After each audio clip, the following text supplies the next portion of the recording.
Hi, I'm Caroline Weilert, Vice President of Marketing at ValleyCrest Landscape Companies. We're at the Urban Land Fall Meeting in Los Angeles, and I'm sitting with Neal Payton, the principal at Torti, Gallas & Partners. Nice to see you. Nice to see you. We're going to talk a little bit about the future of planned communities. So I'm going to start by asking you a couple questions. Sure. So if you agree the issue is what we build versus where we build, how can we shift future development into more cohesively designed communities and neighborhoods? Well, I think we have to start with getting away from the paradigm of an individual developer buying a piece of land wherever they could find a piece of land and going through a PUD process with the assumption that whatever they want to do is right. And get to a strategy in which any piece of land is seen as part of a larger context of regional growth for any area. So, for example, if I'm a developer in Salt Lake City, where there has been an Envision Utah process, I should be looking for land that falls within some of the growth areas that have been already designated by the process. That is a question of where. Then what I do ought to comply, ought to be part of a strategy that's already been articulated by a community. And unfortunately, there are a lot of communities that haven't done that. But those that have really need to, one I think needs to play the game, which is rules that might deal with the interconnectivity of one site with a future development, the ability to pass through in multiple ways, the ability to integrate with transit, whether it's current or future or may come one day. So those are all issues I think that need to be brought into the picture. And so I think it's one of context. Great. All right, let's shift gears a little. We're going to talk about the entitlement process. It's fairly challenging. So what do you believe we need to do to make it better?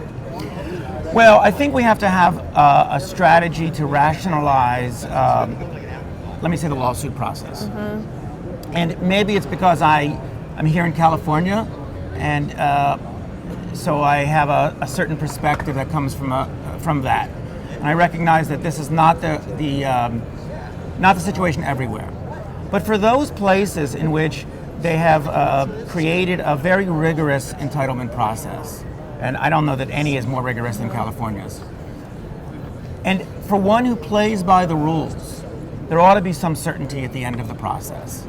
The problem with many of these is that one goes and plays by the rules, takes many, many years to go through the process, and there is still, even upon approval, no guarantee. So I think that the new law passed in California that basically shortens the appeal process to a fixed amount of days is a very good start, but it's really about certainty.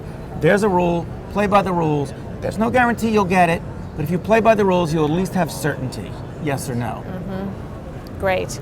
And then finally, do you believe it's possible to plan community, and what's essential for creating community in the next decade? Well, I think, it's certainly possible to plan neighborhoods, and neighborhoods can provide the envelope within which communities can flourish. But communities themselves are essentially human relationships. They're not physical. So we at the height of what we can do is assure that we've got the elements that support that. What are those elements?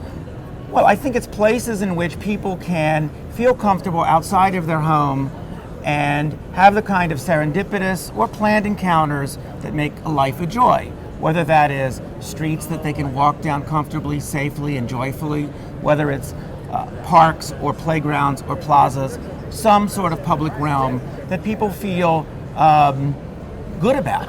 And that can occur at many different scales and many different locations. But I do think that's possible and ought to be our goal. Terrific. Well, thank you so much for sharing your opinions, and enjoy the rest of the conference. Thank you.